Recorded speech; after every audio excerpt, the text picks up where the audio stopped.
Imitate ഗ്രൂപ്പിൽ പങ്കെടുക്കുന്നത്. വളരെ സന്തോഷം. ഏതായാലും രണ്ട് കാര്യങ്ങൾ എനിക്ക് ആദ്യം ഒന്ന് പറയാനുണ്ട്. കാരണം ഈ ഇതിലുള്ള പാർട്ടിസിപ്പൻസ് എല്ലാവരും, I think all of you are senior to me in the program. കാരണം ഞാനൊരു പ്രാക്ടിക്കലി ന്യൂ കമർ. ഈ പ്രോഗ്രാമിലേക്ക് വളരെ അടുത്ത കാലത്ത് മാത്രം വന്നിട്ടുള്ള ഒരു വ്യക്തിയാണ്. അതുകൊണ്ട് തന്നെ ഞാൻ പറയുന്ന കാര്യങ്ങളെ സംബന്ധിച്ച് എത്രത്തോളം, to what extent it is acceptable to you, I don't know, but I am only sharing my views on the topic. Second thing is that ഈ 6ഉം 7ഉം പടികളാണ് ഇന്ന് നമ്മൾ ചർച്ച ചെയ്യാം എന്ന് തീരുമാനിച്ചിരിക്കുന്നത്.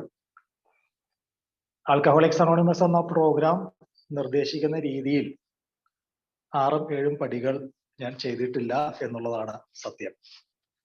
കാരണം വളരെ ഒരു ചിട്ടയായിട്ട്, വളരെ ഡിസിപ്ലിൻഡ് ആയിട്ട് through from step 1 to step 7 or whatever it be, ഞാൻ അങ്ങനെ വളരെ കൃത്യതയോടുകൂടി ചെയ്തിട്ടുള്ള ഒരു വ്യക്തിയല്ല. പക്ഷേ ഏത് കാര്യവും നമ്മൾ ജീവിതത്തിൽ പ്രാക്ടീസ് ചെയ്യുന്നതിന് മുൻപ് ഒരു അണ്ടർസ്റ്റാൻഡിങ് പ്രോസസ് ഉണ്ടല്ലോ. ഏത് കാര്യമാണെങ്കിലും, അത് എയുടെ കാര്യമാണെങ്കിലും മറ്റേത് കാര്യങ്ങളാണെങ്കിലും ഒരു അണ്ടർസ്റ്റാൻഡിങ് പ്രോസസ് ഏത് വ്യക്തിക്കും ഉണ്ടാവാം.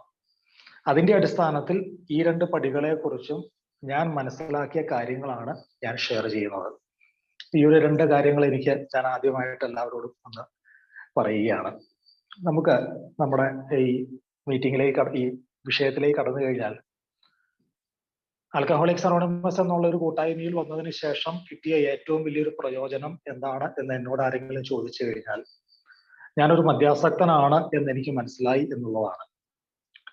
നീ ഒരു മദ്യാസക്തി എന്ന രോഗത്തിന് അടിമയാണ്, മദ്യാസക്തി എന്നുള്ള ഒരു രോഗം അല്ലെങ്കിൽ രോഗാവസ്ഥ നിന്നിലുണ്ട്, that is a progressive disease. ഈ കാര്യങ്ങളെല്ലാം എനിക്ക് മനസ്സിലാക്കാൻ സാധിച്ചു എന്നുള്ളതാണ് എനിക്ക് ഈ കൂട്ടായ്മയിൽ വന്നതിന് ശേഷം കിട്ടിയ ഏറ്റവും വലിയ ഒരു അറിവ്. അത് മാത്രവുമല്ല, ഇതൊരു രോഗമാണ്. ഇത് പലതരത്തിൽ physically, mentally, spiritually and emotionally, ശാരീരികമായിട്ടും ആത്മീയമായിട്ടും മാനസികമായിട്ടും വൈകാരികമായിട്ടുമൊക്കെ ഇത് നിന്നെ ബാധിക്കുന്നുണ്ട് അല്ലെങ്കിൽ നിന്നെ ബാധിച്ചിട്ടുണ്ട് ഈ രോഗം എന്ന് പറഞ്ഞ് ഈ പ്രോഗ്രാം എന്നെ അവിടെ നിർത്തുകയല്ല ചെയ്തത്. അതിനുമപ്പുറത്തേക്ക് ഇത്രയൊക്കെ കാര്യങ്ങൾ അല്ലെങ്കിൽ ഇത്രയൊക്കെ പ്രശ്നങ്ങൾ നിനക്കുണ്ടെങ്കിൽ പോലും there is a way out. Even though you are an alcoholic, even though it affected you in your physical, mental, emotional and spiritual level, there is a way out എന്നുള്ള ഒരു guarantee, there is a promise, ആ ഒരു വാഗ്ദാനം ഈ programme തരുന്നുണ്ട്. അതുകൊണ്ട് തന്നെ ഈ ഒരു പ്രശ്നം എന്താണെന്ന് മനസ്സിലാക്കിയപ്പോൾ തന്നെ അതിൽ നിന്നും രക്ഷപ്പെടാനുള്ള ഒരു വഴി കൂടി ഈ പ്രോഗ്രാം എനിക്ക് കാണിച്ചു തന്നപ്പോൾ ഒരു വല്ലാത്തൊരു ആവേശമായിരുന്നു ഈ ഒരു കൂട്ടായ്മയോട് തോന്നിയത്. ഇനി എന്താണ് ഈ ഒരു റിക്കവറിക്കുള്ള മാർഗങ്ങൾ? ഈ രോഗാവസ്ഥയിൽ നിന്ന് മോചനം നേടുന്നതിന് എന്നെ പോലുള്ള ഒരു മദ്യാസക്തൻ ചെയ്യേണ്ട കാര്യങ്ങൾ എന്തൊക്കെയാണെന്ന് ഈ പ്രോഗ്രാം ഒരു 1 by 1 ആയിട്ട് ഒരു 12 കാര്യങ്ങൾ, it can be called steps, it can be called stages, it can be called periods, whatever it be, whatever the term you are using, ഓരോരോ ചില നടപടികൾ എടുക്കാൻ തയ്യാറുള്ളവരാകണം എന്ന് എന്നോട് പറഞ്ഞിട്ടുണ്ട്. അതിന്റെ അടിസ്ഥാനത്തിൽ ഒരു മദ്യാസക്തനാണെന്നുള്ള തിരിച്ചറിവ് കിട്ടി. മദ്യം എന്നുള്ള I am totally powerless over alcohol എന്നുള്ള ഒരു അണ്ടർസ്റ്റാൻഡിങ്, അതിന്റെ അടിസ്ഥാനത്തിൽ my entire life has become unmanageable. എന്റെ ജീവിതം മുഴുവൻ എനിക്ക് കൈകാര്യം ചെയ്യുന്നതിനപ്പുറത്തേക്ക് പോയി. എന്നിൽ ഒരിക്കൽ ഉണ്ടായിരുന്നതും വീണ്ടും തിരിച്ചു കിട്ടേണ്ടതുമായ ഒന്നാണ് എന്റെ സുബോധം എന്നുള്ളൊരു തിരിച്ചറിവ് എനിക്ക് കിട്ടി. ആ സുബോധം എനിക്ക് തിരിച്ചു തരുവാൻ അത് മറ്റാർക്കും സാധിക്കില്ല, എനിക്ക് തന്നെയും സാധിക്കില്ല. അതിനെന്നെ സഹായിക്കാൻ കഴിയുന്നത് എന്നേക്കാൾ വലിയൊരു ശക്തി, only a power greater than you could restore you to sanity എന്നുള്ള ഒരു അറിവ് കിട്ടി.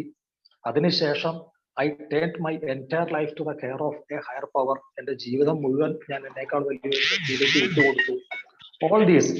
All these process I had undergone from step 1 to step 3. ഒരു അണ്ടർസ്റ്റാൻഡിങ് പ്രോസസ്സ് തന്നെയാണ്, ഒരു അണ്ടർസ്റ്റാൻഡിങ് സ്റ്റെപ്സ് എന്നൊക്കെ നമ്മൾ പറയുന്നുണ്ടല്ലോ. അതിനുശേഷമാണ് കുറച്ചുകൂടി ആഴത്തിലേക്ക് ഈ ഒരു കാര്യത്തിലേക്ക് ഇറങ്ങിച്ചെല്ലേണ്ടതിന്റെ ഒരു ആവശ്യകത പ്രോഗ്രാമിനോട് പറഞ്ഞത്. അതിന്റെ ഭാഗമായിട്ടാണ് 4ാം പടിയിൽ മദ്യാസക്തനോട് പ്രോഗ്രാം നിർദ്ദേശിക്കുന്ന ഒരു ടേക്കിംഗ് ഓഫ് മോറൽ ഇൻവെന്ററി, ഒരു അതിസൂക്ഷ്മതയോടും ഭയം കൂടാതെയും ധാർമ്മിക നിലവാരത്തെ വിലയിരുത്തുക എന്നുള്ള ഒരു 4ാം പടിയിലേക്കും എത്തിച്ചേരുന്നത്. ഒരു മധ്യാസക്തൻ ആ അവസ്ഥയിലാണ്.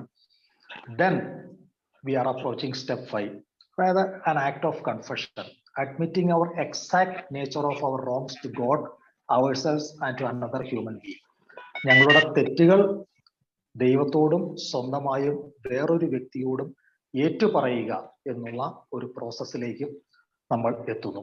അപ്പോൾ ഈ ഒരു 5 സ്റ്റെപ്പിന് ശേഷമാണ് we are going to our next stage, that is step number 6.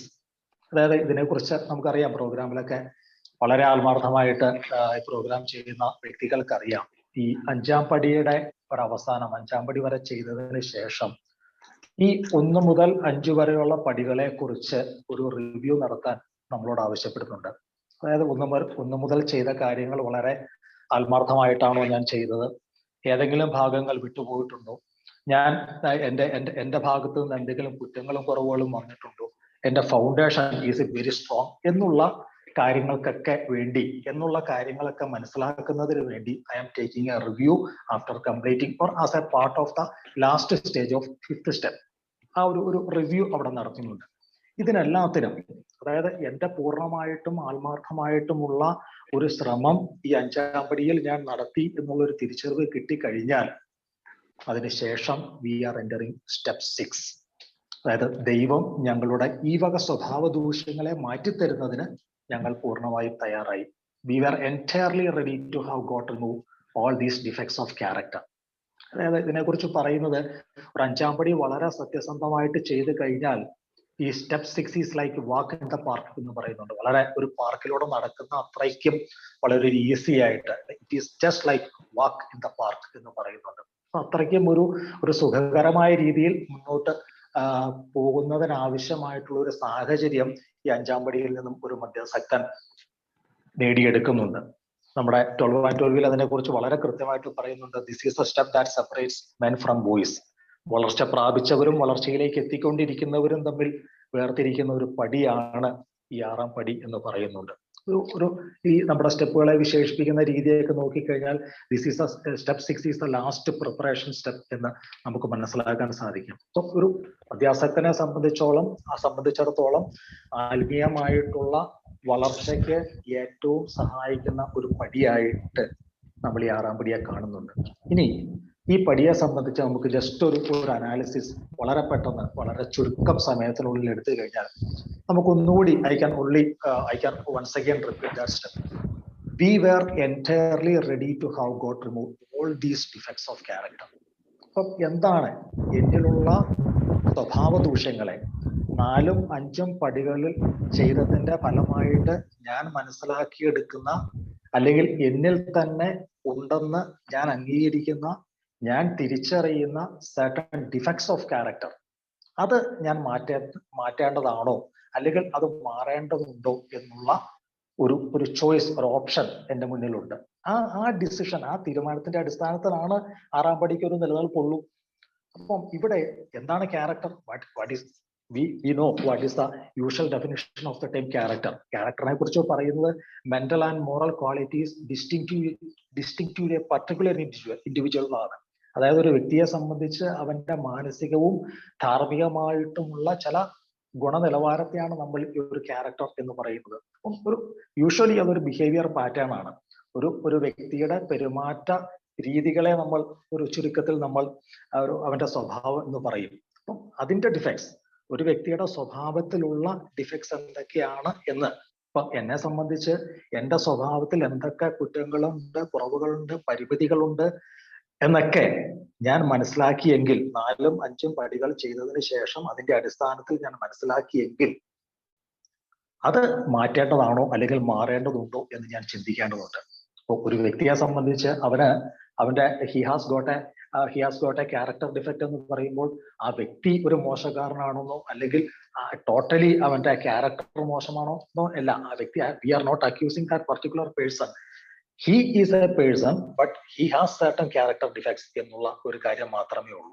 അപ്പം ഈ മറ്റൊരു കുടിയിലേക്ക്, ഈ കൂട്ടായ്മയിൽ വന്നതിന് ശേഷം വീണ്ടും ഒരു കുടിയിലേക്ക് എന്നെ നയിക്കുന്ന, എന്നിലുണ്ടെന്ന് ഞാൻ തിരിച്ചറിഞ്ഞ ചില കാര്യങ്ങൾ ഞാൻ വർജിക്കേണ്ടതുണ്ടോ? Are those objectionable? നമ്മൾ ഇംഗ്ലീഷിൽ ഒബ്ജക്ഷണബിൾ എന്നുള്ള വാക്ക് ഉപയോഗിക്കുന്നുണ്ട്. അത് എന്നിലെ ഭയമാകാം, എന്നിലെ കുറ്റബോധമാകാം, എന്നിലെ റെസെന്റ്മെന്റ്സ് ആവാം, ഒരു പ്രതികാരമാവാം. It can be my selfishness, it can be my dishonesty, it can be my self pity or self proportion, whatever it be. എന്തായാലും ഇതെല്ലാം ഞാൻ വർജിക്കേണ്ടതുണ്ടോ എന്ന് ഞാൻ തീരുമാനിക്കണം. Are those things or are those defects objectionable to me and objectionable to others എന്നുള്ള ഒരു decision ഞാൻ ഇവിടെ എടുക്കേണ്ടതുണ്ട്. നമുക്കറിയാം, ഇതുമായിട്ട് ബന്ധപ്പെട്ട ലിറ്ററേച്ചറിലൊക്കെ വളരെ കൃത്യമായിട്ട് പറയുന്നുണ്ട്. ഒരു മദ്യാസക്തനെ സംബന്ധിച്ച് മാത്രമല്ല, ഏതൊരു വ്യക്തിയെ സംബന്ധിച്ചിടത്തോളം, സ്ത്രീ ആയാലും പുരുഷനായാലും ആൽക്കഹോളിക് ആയാലും ആരായാലും എല്ലാവർക്കും ചില ജന്മവാസനകളുണ്ട്. പ്രത്യേകിച്ച് 3 കാര്യങ്ങൾ. ഒരു ബേസിക് ഇൻസ്റ്റിങ്സ്, അതൊരു സെക്യൂരിറ്റി ഇൻസ്റ്റിങ് ഉണ്ട്, ഒരു സെക്ഷൽ ഇൻസ്റ്റിങ് ഉണ്ട്, പിന്നെ ഒരു സോഷ്യൽ ഇൻസ്റ്റിങ്റ്റും ഉണ്ട്. നമ്മൾ ആ 9-ാം പടിയും ഒക്കെ ആയിട്ട് ബന്ധപ്പെട്ട് വായിക്കുന്ന ഒരു കാര്യമുണ്ട്, നമ്മൾ മറ്റുള്ളവരെ എങ്ങനെ ഉപദ്രവിച്ചു എന്ന് പറയുന്നത്. അവിടെ പറയുന്നത് എന്റെ ജന്മവാസനകളുടെ ഏറ്റുമുട്ടലിന്റെ ഫലമായി ഞാൻ മറ്റുള്ളവർക്ക് എന്തെങ്കിലും ബുദ്ധിമുട്ട് സൃഷ്ടിച്ചിട്ടുണ്ടെങ്കിൽ, മറ്റുള്ളവരുടെ ശാരീരികവും മാനസികവും ആത്മീയവും വൈകാരികവുമായ തലങ്ങളിൽ ഞാൻ ബുദ്ധിമുട്ടുകൾ സൃഷ്ടിച്ചിട്ടുണ്ടെങ്കിൽ അവരെ ഞാൻ ഉപദ്രവിച്ചു എന്ന് പറയാം എന്ന് നമ്മൾ 9-ാം പടിയുടെ ഭാഗത്തൊക്കെ നമ്മൾ മനസ്സിലാക്കുന്നുണ്ട് ലിറ്ററേച്ചറിൽ. അപ്പൊ ഇവിടെയും it can be a conflict of instincts within me, or it can be a conflict of basic instincts between myself and other person, whatever it be. എന്ത് അടിസ്ഥാനത്തിലാണെങ്കിലും എന്റെ സ്വഭാവത്തിൽ വർജിക്കേണ്ടതായിട്ടുള്ള ചില കാര്യങ്ങളുണ്ട് എന്ന് ഞാൻ മനസ്സിലാക്കി കഴിഞ്ഞാൽ അത് ഞാൻ വിട്ടുകൊടുക്കാൻ, അല്ലെങ്കിൽ ഞാനത് മാറ്റേണ്ടതാണോ അല്ലയോ എന്നുള്ള ഒരു തീരുമാനവും ഞാൻ എടുക്കേണ്ടതുണ്ട്. അറിയാം, 100,000 ഡിഫക്ട്സിൽ there may be more than hundreds defects of character. അതില് some defects may cause problems to me. ചില കുറവുകൾ അല്ലെങ്കിൽ ചില സ്വഭാവ വൈകൃതങ്ങൾ എനിക്ക് ബുദ്ധിമുട്ടുകൾ ഉണ്ടാക്കാം. But some are pleasurable defects also. പക്ഷേ അതിൽ ചില സ്വഭാവ ദൂഷ്യങ്ങൾ എനിക്ക് സുഖം തരുന്നുണ്ടാവാം. ഇപ്പോഴും പല കാര്യങ്ങളിലും സെൽഫ് പിറ്റി വരുന്നതോ അല്ലെങ്കിൽ ചില കാര്യങ്ങളോട് എനിക്ക് ആസക്തിയുള്ളതോ ഒക്കെയുള്ള കാര്യങ്ങൾ എൻ്റെ ഉള്ളിൽ എന്നെ സൂചിപ്പിക്കുന്നുണ്ട്. അതുകൊണ്ട് തന്നെ അതിനെ പൂർണ്ണമായിട്ടും വിട്ടുകൊടുക്കാൻ ഞാൻ തയ്യാറാവുകയുമില്ല. I may try to retain some, because I am enjoying it. ഞാൻ അതിനെ പൂർണ്ണമായിട്ടും എൻജോയ് ചെയ്യുന്നുണ്ട്. അപ്പോ ഇത് ഞാൻ മാറ്റേണ്ടതാണോ അല്ലയോ എന്നുള്ളൊരു തീരുമാനം എടുക്കുക എന്നുള്ളതാണ് ആദ്യത്തെ ഒരു സ്റ്റെപ്പായിട്ട് നമുക്ക് പറയാൻ സാധിക്കുന്നത്. അതിനുശേഷം ഇത് മാറ്റേണ്ടതാണ്, അല്ലെങ്കിൽ I have to remove it at the instance of God because they are objectionable എന്നുള്ള ഒരു ഡിസിഷൻ എടുത്തു കഴിഞ്ഞാൽ പിന്നെ ചെയ്യേണ്ടത് I should get myself ready. ഒരു ഗെറ്റിംഗ് റെഡി. വെറുതെ തയ്യാറാവുക മാത്രമല്ല, പൂർണ്ണമായിട്ടും തയ്യാറാവുക എന്ന് പറയുന്നത് ഒരു കംപ്ലീറ്റ് റെഡിനെസ്, ഒരു entirely ready or total readiness അവിടെ ആവശ്യപ്പെടുന്നുണ്ട്.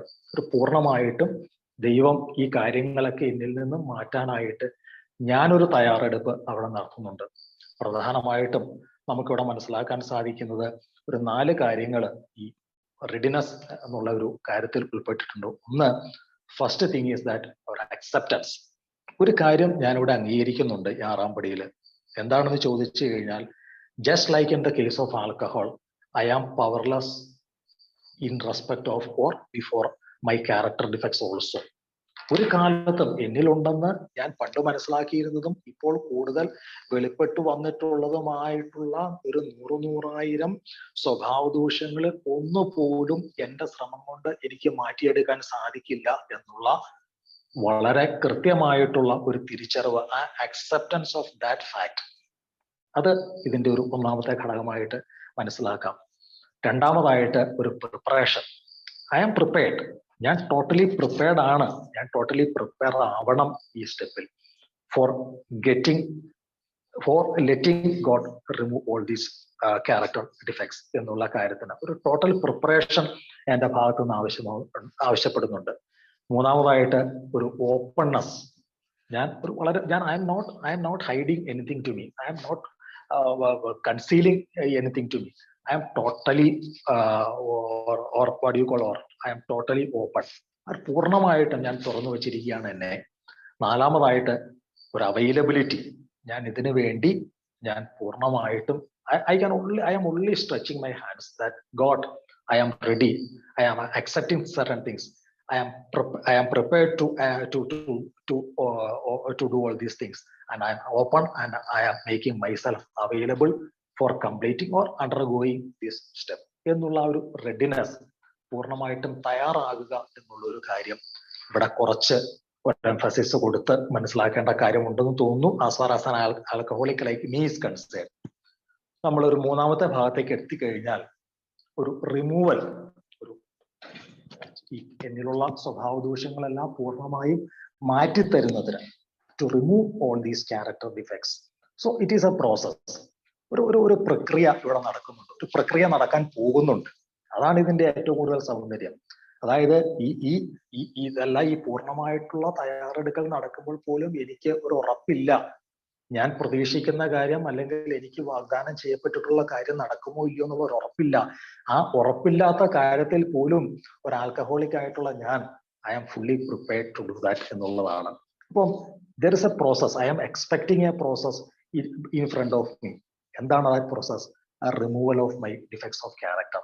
അപ്പം ആ ഒരു കാര്യം കൂടി ഇതിന്റെ കൂടെ മനസ്സിലാക്കി എടുക്കേണ്ടതുണ്ട് എന്ന് എനിക്ക് തോന്നുന്നു, എന്നെ സംബന്ധിച്ച്. അപ്പോ ആദ്യമായിട്ട് ഒരു an understanding as to the fact as to whether my defects of character are to be removed or not.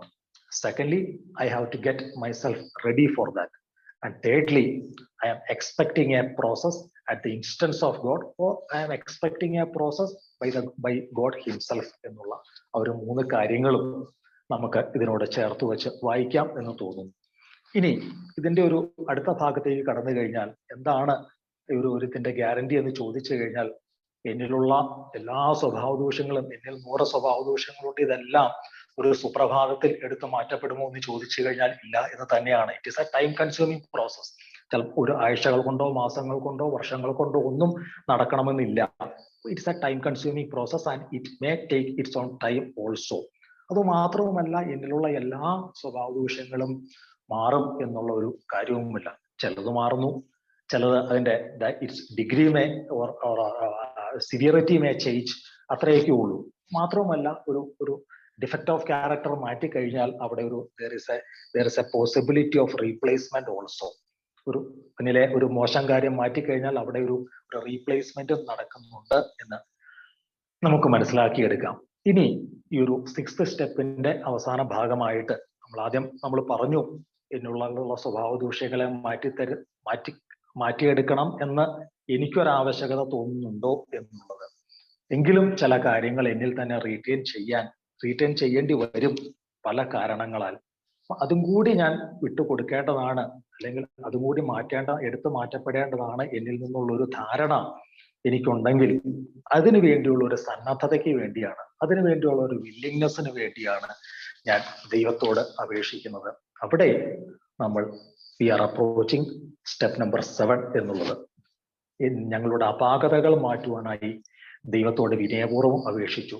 Humbly asking God to remove our shortcomings. നമുക്കറിയാം, പല വാക്കുകളാണ് ഈ സ്റ്റെപ്പുകളിൽ ഉപയോഗിക്കുന്നത്. Character defects, shortcomings, then our exact nature of our wrongs എന്നൊക്കെ പറയുന്നുണ്ട്. What ever it be, എന്തായാലും ഒരു മധ്യാസക്തനെ സംബന്ധിച്ചിടത്തോളം ഇതെല്ലാം ഏറെക്കുറെ മോർ ഓർ ലെസ് എല്ലാം ഒന്ന് തന്നെയാണ്. ഇവിടെ we are humbly asking God to remove my shortcomings എന്നുള്ളത്.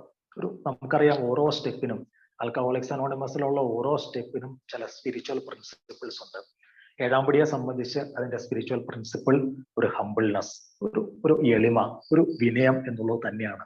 7ാം പടിയെ സംബന്ധിച്ച് മാത്രവുമല്ല, ഇതിനെ സംബന്ധിച്ചുള്ള ലിറ്ററേച്ചറിലൊക്കെ പറയുന്നത് 7 12 പടികളുടെയും അടിസ്ഥാന തത്വം എന്നുള്ളത് ഏറ്റവും ഉന്നതമായ രീതിയിലുള്ള എളിമയിലേക്ക് എത്തുക എന്നുള്ളതാണ്. പലപ്പോഴും ഹ്യൂമിലിറ്റി അല്ലെങ്കിൽ എളിമ എന്നൊക്കെ പറയുമ്പോൾ എന്തോ ഞാൻ കുറെ താഴത്തേക്ക് പോകണം, പാന്റും ഷർട്ടും ഒക്കെ ഇട്ടിരുന്ന ഞാൻ ഇനി തൊട്ട് മുണ്ട് മാത്രമേ കൊടുക്കാവുള്ളൂ, ബ്രാൻഡഡ് ഷൂ ഉപയോഗിച്ചുകൊണ്ടിരുന്ന ഞാൻ ഇനിയിപ്പോ ചപ്പല് മാത്രമേ ഉപയോഗിക്കാവുള്ളൂ, എന്തെങ്കിലും താഴത്തേക്ക് പോകണം എന്നുള്ളൊരു തെറ്റിദ്ധാരണ ഉണ്ടാവാം. പക്ഷേ ഹ്യൂമിലിറ്റി എന്നുള്ളത് ഒരിക്കലും ഒരു വ്യക്തിയെ സംബന്ധിച്ചിടത്തോളം ഒരിക്കലും താഴേക്ക് പോവുകയല്ല. കാരണം humility is the solid foundation of all virtues എന്നാണ് പറയുന്നത്.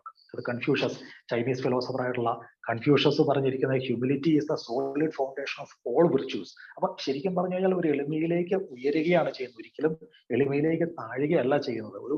ഏറ്റവും ഉന്നതമായിട്ടുള്ള ഒരു സ്വഭാവ ഗുണവിശേഷമായിട്ടുള്ള ഒരു എളിമ ഇവിടെ 7-ാം പടിയിൽ ആവശ്യപ്പെടുന്നുണ്ട്. അപ്പൊ തീർച്ചയായിട്ടും ഒരു മധ്യാസക്തനെ സംബന്ധിച്ചിടത്തോളം ഒരു ഏറെക്കുറെ അപരിചിതമായിരുന്നതും ഇനി പരിചിതമാണെങ്കിൽ പോലും ഒട്ടും അടുപ്പം കാണിക്കാതെ വരുന്നതുമായിട്ടുള്ള ഒരു ഗുണവിശേഷമാണ് ഈ ഹ്യൂമിലിറ്റി എന്നുള്ളത്. പക്ഷെ ഒരു മധ്യാസക്തന് ഈ പ്രോഗ്രാം നിർദ്ദേശിക്കുന്നത് ഈ എളിമയിൽ അടിസ്ഥാനമാക്കിയിട്ടുള്ള ഒരു ജീവിത രീതിയാണ് ഈ പ്രോഗ്രാം പറഞ്ഞിട്ടുള്ളത്. ഏത് കാര്യമെടുത്താലും എന്നിലെ അഹം, മൈ ഈഗോ, എന്റെ അഹങ്കാരം, ഞാൻ ചെയ്തു, ഞാൻ കേട്ടു, ഞാൻ ഇല്ലെങ്കിൽ ഒന്നും നടക്കില്ലായിരുന്നു, ഞാനില്ലെങ്കിൽ കാണാമായിരുന്നു, ഞാൻ നിങ്ങൾക്ക് എല്ലാവർക്കും ഇല്ലേ, ഞാനല്ലേ ഇവിടെ എല്ലാം ചെയ്യുന്നത് എന്ന് പറഞ്ഞ് ഏത് കാര്യത്തിനും ഞാൻ ഞാൻ ഞാൻ എന്ന് മാത്രം പറഞ്ഞ് പരിശീലിച്ചുകൊണ്ടിരുന്ന ഒരു മധ്യാസക്തനെ സംബന്ധിച്ചിടത്തോളം അവിടെ ഈ സെൽഫ് എന്നുള്ളത് മാറ്റി അവിടെ ഒരു ഗോഡ് എന്നുള്ള കാര്യം റീപ്ലേസ് ചെയ്യാൻ പറയുന്നുണ്ട്. അപ്പൊ എന്റെ കർത്തൃത്വ ബോധത്തിന് അവിടെ മാറ്റി ഐ ആം നത്തിങ്, ഞാൻ ഒന്നുമല്ല, ഞാൻ ആരുമല്ല എന്നുള്ള ഒരു തിരിച്ചറിവാണ് ഈ ഒരു എളിമയുടെ ഭാഗമായിട്ട് നേടിയെടുക്കേണ്ടത് എന്ന് പറയുന്നുണ്ട്. അതായത് ഒരു ദേഹബോധത്തിൽ നിന്നും മാറി ദേഹിബോധത്തിലേക്ക് ഉള്ള ഒരു ഉണർവാണ് ഈ എളിമയിലേക്കുള്ള ഒരു യാത്ര എന്ന് തന്നെ നമുക്ക് പറയാം. എന്ത് കാര്യത്തിലും ഏത് കാര്യത്തിലും ദൈവഹിതം എന്താണെന്ന് അന്വേഷിക്കാൻ നമ്മൾ ആ 3-ാം പടിയിലൊക്കെ പറയുന്ന searching for the will of God എന്നൊക്കെ നമ്മൾ പറയുന്ന ആ ഒരു അന്വേഷണം, ആ ഒരു എൻക്വയറിയാണ് ഈ എളിമയുടെ അടിസ്ഥാന തത്വമായിട്ട് നമുക്ക് പറയാൻ സാധിക്കുക. പലപ്പോഴും ആ ഒരു അന്വേഷണത്തിൽ, എളിമ തേടിയുള്ള അന്വേഷണത്തിൽ പരാജയങ്ങളും നാണക്കേടുകളും നിരാശയും ഒക്കെ അല്ലെങ്കിൽ അവഗണനയും ഒക്കെ വന്നേക്കാം. പക്ഷെ ഈവൻ ദെൻ ആ ഒരു റിയലൈസേഷൻ, ആ ഒരു അൾട്ടിമേറ്റ് റിയലൈസേഷൻ ഉണ്ടല്ലോ, ഐ ആം നത്തിങ് എന്നുള്ള, അതിലേക്ക് എത്തുന്ന ഒരു പ്രോസസ്സാണ് ഈ എളിമയിലേക്ക് പോകുന്നത്. അപ്പൊ ഇവിടെ ഇതും ഒരു സുപ്രഭാതത്തിൽ എളിമയിലേക്ക് എത്തുക എന്നൊക്കെ പറഞ്ഞു കഴിഞ്ഞാൽ അതും that is not possible. It may also take time. പക്ഷേ ഒരു മധ്യാസക്തനെ സംബന്ധിച്ചിടത്തോളം എളിമ എന്ന് പറഞ്ഞു കഴിഞ്ഞാൽ അതൊരു ഇന്നെവിറ്റബിൾ ആണ്. Though it is not a must, but it is inevitable. അതായത് അവന്റെ ദുഃഖങ്ങളും അവന്റെ നിരാശകളും അവന്റെ കഷ്ടപ്പാടുകളും അവന്റെ ദുരന്തങ്ങളും എല്ലാം ഭാവിയിലേക്കുള്ള ഒരു മുതൽക്കോട്ടായിട്ട് മാറുന്നത് തന്നെ ഈ എളിമ എന്നുള്ള, അല്ലെങ്കിൽ ഹ്യൂമിലിറ്റി എന്നുള്ള ഒരു കൺസെപ്റ്റിലൂടെ, അല്ലെങ്കിൽ ഹ്യൂമിലിറ്റി എന്നുള്ള ഒരു മിററിലൂടെ നോക്കുമ്പോൾ മാത്രമാണ്. മാത്രമല്ല 7-ാം പടിയിൽ ഒരിക്കലും we are not demanding God to do such and such thing. We are humbly asking God to remove my shortcomings. അത് മാത്രമേ ഉള്ളൂ. ആ ഒരു ചേഞ്ചിങ് ആറ്റിറ്റ്യൂഡ് ഒരു മധ്യാസക്തനായിട്ടുള്ള എനിക്ക് എൻ്റെ സഹജീവികളോടും അല്ലെങ്കിൽ ഒരു ഹയർ പവറിനോടുമുള്ള മനോഭാവത്തിലൊക്കെ മാറ്റം ആരംഭിക്കുന്നത് തന്നെ ഈ 7-ാം പടിയിലാണ് എന്ന് പറയുന്നുണ്ട്. ഇവിടെയാണ് നമുക്ക് ആ ഒരു പ്രയർ, നമുക്ക് 7th സ്റ്റെപ്പ് പ്രയർ നമുക്ക് കാണാൻ കഴിയുക. Creator, my creator, I am now willing that you should have all of me, good and bad. I pray that you now remove from me every single defect of character which stands in the way of my usefulness to you and to my fellow beings. Grant me strength as I go out from here to do your bidding. അപ്പൊ എന്നിലുള്ള നന്മകളും തിന്മകളും എല്ലാം I am placing before you and let you decide. എന്താണ് ചെയ്യേണ്ടതെന്ന് ദൈവമേ അങ്ങ് തീരുമാനിക്കൂ. എന്നിലുള്ള ഓരോ സ്വഭാവദൂഷ്യങ്ങളും മാറ്റിത്തരണം. എന്തിന്?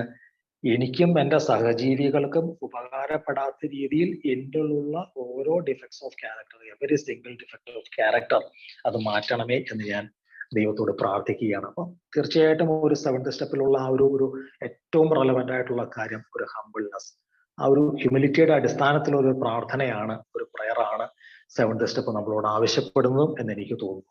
ഇത്രയൊക്കെ ഒരു കാര്യങ്ങളാണ് ഈ 2 സ്റ്റെപ്പുകളെ കുറിച്ചും എനിക്ക് മനസ്സിലാക്കാൻ സാധിച്ചത്. ഞാൻ ആദ്യം പറഞ്ഞതുപോലെ I am not an experienced person and also practically newcomer. All of you are much more senior to me. And എന്തെങ്കിലും തെറ്റുകളുണ്ടെങ്കിൽ ക്ഷമിക്കുക. ഏതായാലും ഈ ഒരു ഓപ്പർച്യൂണിറ്റി തന്നതിന് I thank you everybody. Thampi sir, thank you. Take. Thank you very much on that technique.